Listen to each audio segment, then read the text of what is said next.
Ladies and gentlemen, welcome to our English news edition brought to you by Canal Algérie. First, to the headlines. The national football team plays its last game against Côte d'Ivoire, and the President of the Republic reiterates his continuous support for our team in its future games.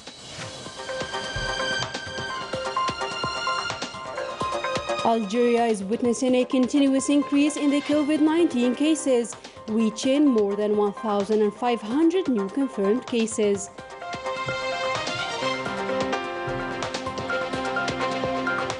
Following the last decision taken by the President of the Republic concerning the educational sector, several initiatives were taken to allow students to continue their studies via digital platforms. Good evening, those were today's headlines. First, in a match held in Cameroon on Thursday and under the framework of its participation in the Africa Cup of Nations tournament, the Algerian national football team lost against Côte d'Ivoire with 1-3. In the same context, and right after the end of the game, the President of the Republic, Abdelmajid Tebboune, reiterated his continuous encouragement for the national football team in its future matches via his Twitter account, in which he wrote, quote, "This is football. You should not lose hope despite the loss. We encourage you and we will stand right beside you today and tomorrow. Better luck in the future matches." End of quote. After a great achievement with the threshold of a 35 matches unbeaten run looking to surpass Italy's all-time record of 37, Algeria unfortunately departed from the 33rd edition of the Africa Cup of Nations. Every team has a lapse, and this time the luck was not in our favor. More details with Karim Faz Zachary. That's how football is. One day you rejoice for the victory, and one day you're saddened by the defeat. Who would have thought that a sharp, quick and slick team like Algeria, who travelled to Cameroon on a 35-match unbeaten run and looking to surpass Italy's all-time record of 37, would depart defeated?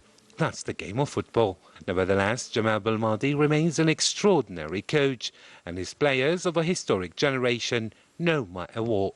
After Egypt's achievement, the second star, and reaching the threshold of 35 games without defeat, our team was praised by the top critiques of football. This time everything was against us, however. The poor pitch in the Japuma Stadium, the weather, and even the pressure of the title made many expect a lot from the team. It's worth mentioning that Douala is already under scrutiny for the quality of its surface, prompting suggestions matches may be moved from Cameroon's largest city.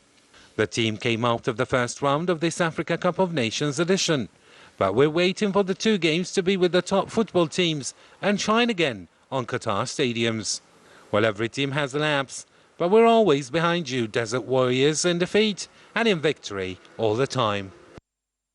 In a press conference held right after the game, the national football team's coach Jamal Belmadi made a statement during which he stressed that despite the loss, the group should stay focused on the forthcoming games. Let's have a listen. We were focused and we did our best training and preparing for this tournament.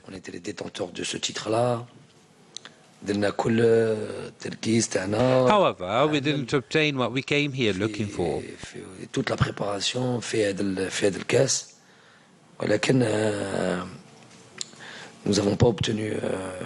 We failed, unfortunately, and I'm not afraid to say this word.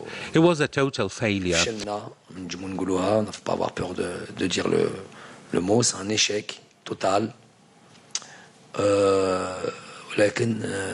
Nevertheless, tomorrow is another day, and we will think about the future and analyze everything regarding the future of the national team.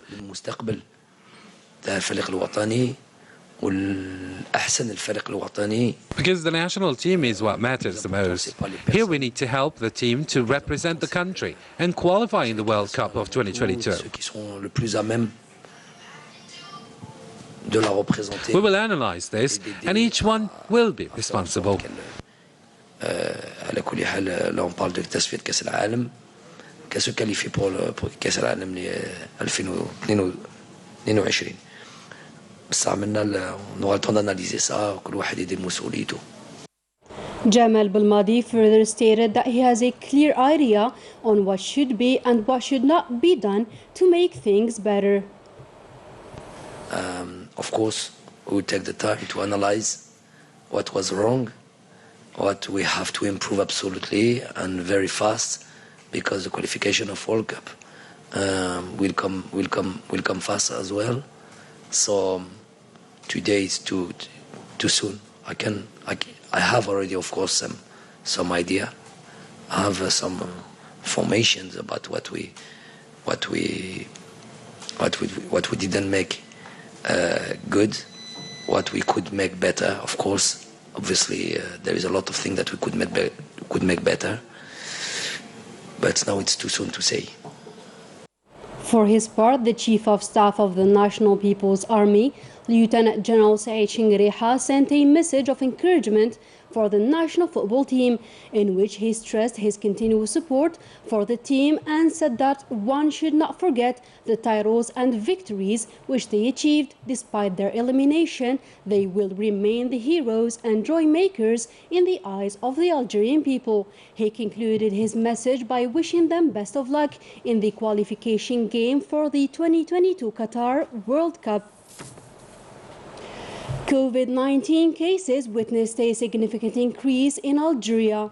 During the last 24 hours, 1,552 new confirmed cases, 656 recoveries, and 10 deaths were recorded.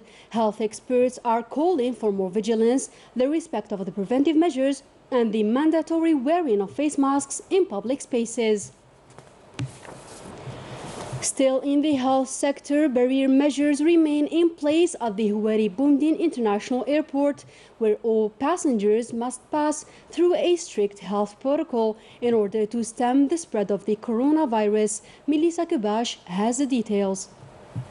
Due to the huge impact of the COVID-19 on air transport, all passengers arriving at the Houari Boumediene Airport are immediately directed towards the various COVID boxes. Like other travelers, this passenger was tested, and as soon as the result came out negative, the passenger can pass through safely. Everything went well. It was very fast. It only took 1 hour. As for this passenger with a positive test, he will immediately be taken in charge. When a positive case is registered, the COVID box is entirely disinfected and cleaned. Regarding temperature control, thermal cameras remain mandatory, according to specialists. We always start with thermal cameras due to their necessity, followed by an antigenic control. If the test is negative, the passenger will go on his way. If not, he will be taken in charge by the medical staff. Since the implementation of this mandatory screening protocol, 764 cases have been detected at Algiers International Airport since the 25th of July. The increase of the COVID-19 cases is due to a visible neglection of the preventive measures, as it is the case in many markets in Bab Zouar municipality here in Algiers. More with Rania Al-Bahri. We are at Sorikal Market in Bab Zouar municipality, one of the crowded places in the capital Algiers. We immediately noticed the behavior of many customers who have come to shop without respecting the barrier measures. People are no longer aware of the epidemiological situation. The majority do not wear masks. Some people no longer give importance to barrier measures. Merchants are more and more conscious. They are calling on customers to be more responsible and do not take the epidemiological situation lightly, knowing that they can get serious consequences. The agents must require the wearing of the face mask. We respect the barrier measures. We wear our face masks. The specialists always remind and warn against the non-compliance with preventive measures which remain necessary to stem the spread of COVID-19 pandemic. Due to the current health situation and the last decision taken by the President of the Republic concerning the educational sector, several initiatives were taken by teachers to allow students to continue their lessons via a digital platform, as it is the case in the El Khansa school here in Algiers. The details with Melissa Kubash. Following the last decision taken by the President of the Republic concerning the suspension of classes for the upcoming 10 days, teachers in the Khansa school here in Algiers took the initiative to create a platform for the benefit of pupils so as to revise their lessons from their homes while respecting the barrier measures. We've deployed our efforts for the benefit of our students. For example, we prepare numerous courses and post them on our social media group. We will resume lessons after the end of the 10 days while respecting the barrier gestures to avoid the spread of the virus. And with an aim to push learning forward, teachers have been mobilized to fulfill their mission by adapting to the current health situation our country is going through, supporting and motivating their students in their educational path, especially with a lack of person-to-person contact. We've created a program to keep in touch with our students, which will allow them to catch up on all the lessons they've missed. Regarding these crucial times marked by the COVID-19 pandemic, the fourth vaccination campaign of the educational sector will kick off on Sunday across the national territory to stem the spread of the virus and finally reach the herd immunity.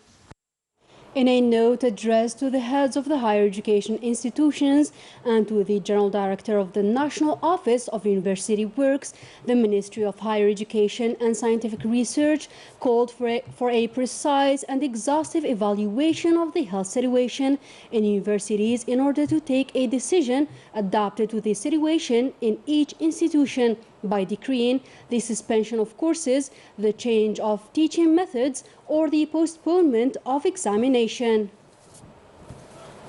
The Prime Minister, Minister of Finance Ayman bin Abdurrahman, asked the members of the government to postpone all their working and inspection visits scheduled throughout the different provinces of the country due to the current health situation and the significant increase in the number of the contaminated cases.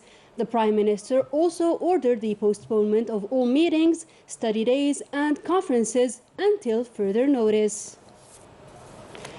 In the parliamentary activity, the President of the Upper House of Parliament, Brahim Boughali, chaired a plenary session devoted to oral questions of the MPs. Several sectors were concerned: national education, solidarity, trade and export, promotion, public works, labor and social security, and energy. In an answer concerning the rise in prices of certain products, the Minister of Trade and Export Promotion, Kamal Rizig, said that more than 100 complaints have been registered since the promulgation of the law of the fight against speculation. The public prosecutor at the Court of Dar al-Bayda organized on Thursday afternoon a press conference in which he recalled the background of the swindle case of the 75 Algerian students by a fictitious company, as these students found themselves without money abroad. The accused and the victims were heard by the police. 11 people were placed under detention and 3 others under judicial control. The public prosecutor at the Court of Dar al-Bayda called on those in possession of information on this case to contact the security services. The personal envoy of the UN Secretary General for Western Sahara, Staffan de Mistura, completed his visit to the region since his appointment against the backdrop of the Polisario Front's reaffirmation of its position in favor of a political solution based on a referendum of self-determination. De Mistura's visit to the Sahrawi refugee camps exposed Morocco's propaganda policy based on blatant lies about the situation of the Sahrawi refugees.